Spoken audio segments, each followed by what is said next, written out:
friends. So today I thought it would behoove my viewers to kind of explain how I rate my books because I know I'm really harsh on a lot of aspects of the novels I read, and so I figured you might as well just kind of get an explanation from me to know why I might have rated one of your favorite books 3 stars.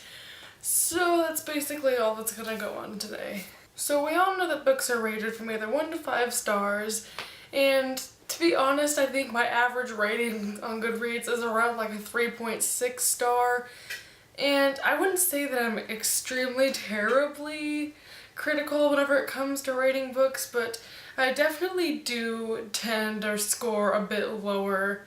I don't think I have that many 5-star books. Okay, I have like a lot, kind of. I don't know. Alright, let's just get into my reasonings. I rarely rate books 1 star, mainly because I never really read a novel that I think will set me up to not like it. And so it's kind of rare that I do read one that I don't enjoy, but if I do, typically that will be indicated by either it was really corny or the characters were just really boring and I just didn't like the writing style or the plot, and typically just huge indicators like that where I just did not like a huge part of the story is whenever I would rate it 1 star and be like, ugh, hated that. So an example of this would be If I Stay by Gail Forman. I know a ton of people like that book and it's being a movie or something like that, but I did not enjoy that book at all, and it's been a while since I've read it. I don't have it on my shelf because I don't keep books that I don't like. 2-star ratings are a bit more common for me if I don't enjoy a book. It takes a lot to get me to go 1 star unless I didn't finish it or I completely hated it. So 2 stars is usually just things like it was bearable but the characters were uninteresting, the plot was really stagnant, it was just an unrealistic book. And then also whenever like the characters interact, it's just very forced and corny. So the phone's ringing. Interruptions, why not? I rated Just Listen as 2 stars, but I think looking back on it, it could have been rated higher, but at the time I didn't really enjoy it.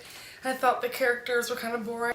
Her contemporary novels are kind of boring to me, I don't know, so this was an example of something I gave 2 stars.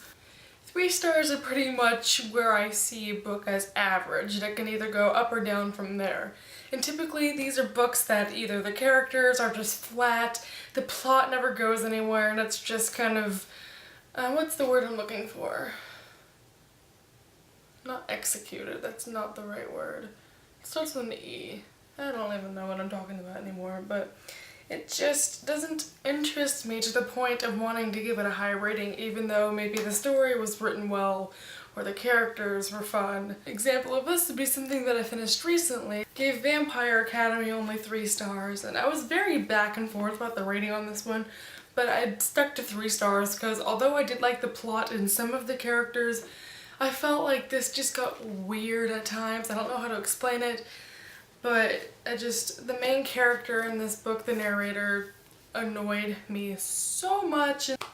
4-star books are typically ones that had a very nice setting and plot and characters, but they just had a slight little personal lilt, in my opinion, that made them not perfect. 4-star book is something that just fell short of perfect in the fact that it either bored me a little bit or it wasn't completely amazing. There was something about the plot or the characters I did not enjoy. And an example of that would be Across the Universe by Beth Revis. This was a nice concept, I loved the characters, this was very interesting. However, there was just something that made it not 5 stars. Even though I did enjoy it, I just couldn't just offer that last star because it's not on the level that my favorite books are on 5 stars.